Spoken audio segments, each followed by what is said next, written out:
Just 8 days to go until workers start totaling the ballots in early voting, proving to already be a popular option across the tri-state, particularly for New Yorkers. We know more than 250,000 people have voted early in the city alone. Yeah, it comes as both candidates make a final push for the White House. Vice President Harris in Philadelphia yesterday, while former President Trump rallied at Madison Square Garden. Both candidates will be in battleground states today.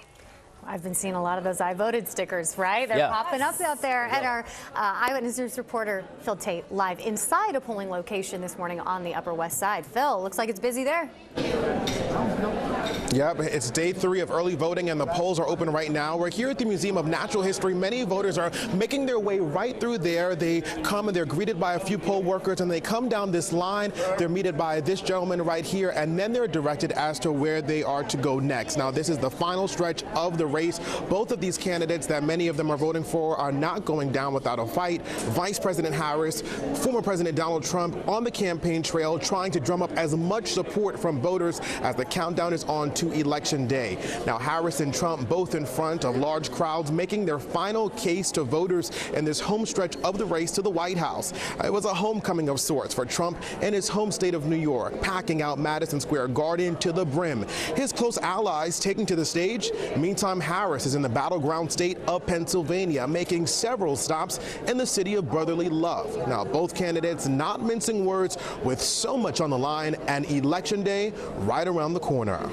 We are focused on the needs of the American people as opposed to a Donald Trump who spends full time looking in the mirror, focused on himself. Kamala, you're fired. Get out, get out. I will end inflation. I will stop the invasion of criminals coming into our country, and I will bring back the American dream.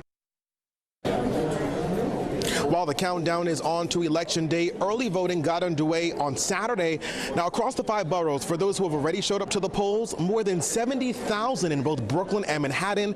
Total more than 250,000 New Yorkers hit their polling sites in just 2 days. Now, we'll be watching these numbers closely as voters aren't just voting for their candidate of choice, rather policies that support the issues that are important to them. I spoke to some early voters. Let's take a listen.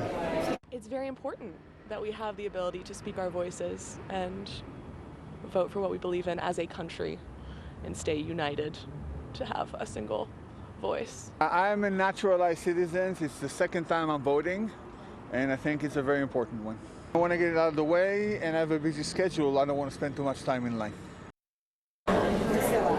Now you're taking a live look here at this polling site. Nationwide, over 41 million Americans have already showed up for early voting. Our city actually set a record as on day 1 of early voting. 140,000 folks have already come out. Now polling sites just like this one will be open until 8 p.m. We are live on the Upper West Side this morning. I'm Phil Taitt, Channel 7 Eyewitness News. Phil, thanks so much for that. Now to the growing outrage this morning following an offensive joke from a comedian at yesterday's Trump rally at MSG. Comedian Tony Hinchcliffe made a comment calling Puerto Rico a floating island of garbage. The joke immediately faced backlash from politicians on both sides. Vice President Harris's running mate, Minnesota Governor Tim Walz, and Congresswoman Alexandria Ocasio-Cortez condemning the comments. People in Puerto Rico are citizens. They pay taxes and they serve in the military at almost a higher rate than anybody else. Yeah, I mean, it's like super upsetting. Obviously, it's super upsetting to me. My family is from Puerto Rico. I'm Puerto Rican. The board of directors for the National Puerto Rican Day Parade also released a statement saying, shockingly, people choose to speak with ignorance about Puerto Rico, spewing garbage statements. This insult will not diminish who we are or what we represent. Former President Trump's campaign also released a statement distancing themselves from the comments as well. The campaign saying the joke does not reflect the views of President Trump or the campaign. Eyewitness News is helping you get ready for Election Day coming up. ABC's John Santucci was inside the Garden last night with how it was different from other Trump rallies he's attended and how events this week can make an impact in the final days of the election. Our election guide takes a closer look at the presidential race and the big local races as well. You can watch it anytime on our streaming platforms.